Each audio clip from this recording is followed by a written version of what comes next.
Friends, good morning, good afternoon, or good evening, depending on when you're viewing this devotional. My name is Ethan Gregory, and I'm one of the pastors here at First Church.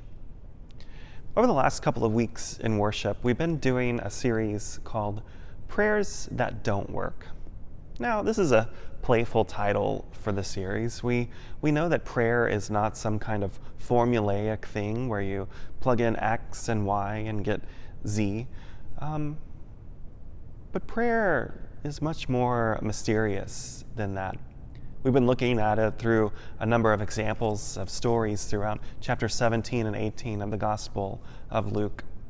And we said it yesterday in our call to worship that prayer is not some kind of spiritual magic. That's not how it works. And I wholeheartedly believe that. Prayer is much more complex, but it's also a much more needed thing than that. Karen shared a story recently about a time in her life when she struggled with prayer. She didn't really want to do it. It wasn't clicking for her. She referred to it with some other name, but we know that the mystics of the church refer to this sometimes as a dark night of the soul. I remember a time in my own life when I was like this, when prayer was not my thing. I wanted to be as far away from it as possible. You might be thinking that this is a requirement to be a clergy person in the United Methodist Church, and you might be right. And I hope you're not surprised by this. We're just followers of Jesus Christ, just like you are. I was in college and I was a part of the Wesley Foundation, and it was a little perhaps too evangelical for my taste. We relied on prayer a lot. There were prayer nights. Every member of the student leadership team was required to spend an hour each week in the prayer room. We even put on an event on campus with other campus ministries that invited people into, I think, a 24-hour or 48-hour time of just constant prayer. It was too much. All of these prayers had the same flow to them, the same ask, God, move on our campus. And me, like a good Wesleyan sitting there, of course we pray for God to move, but then we get up and we go be the movers and shakers of God, personal and social holiness. The things are inseparable. We are a both and people. And so that was my frustration with prayer.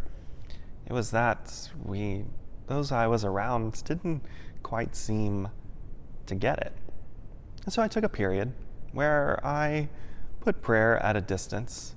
I confessed to my small group that this is where I was, and they walked with me, and eventually I moved into a place where prayer was okay again.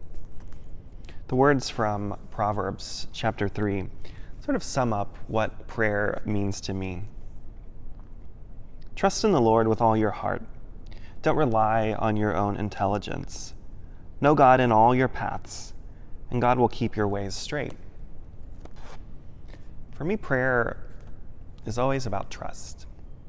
It's about reminding myself in those moments when I'm too easily able to forget that God is elsewhere, that no, really God is with me, walking and moving and being and loving me through every second of every single day.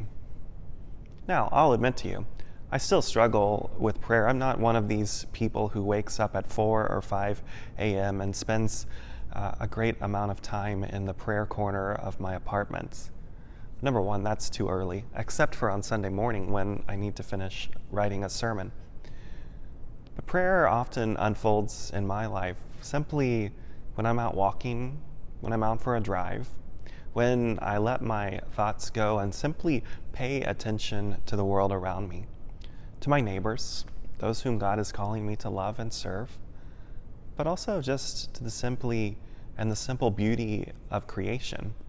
The mountains, the water, the beautiful clouds that we're blessed with in this part of the country, the greenery everywhere.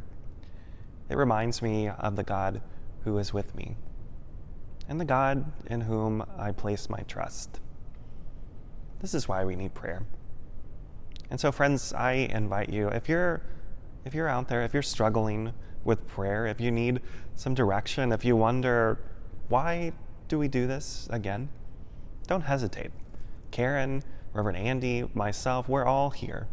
We'd love to talk with you, hear your stories of prayer, or perhaps learn from you. Maybe you are one of these people who is just a saint of the church and has wisdom about prayer to share with us and the rest of our community.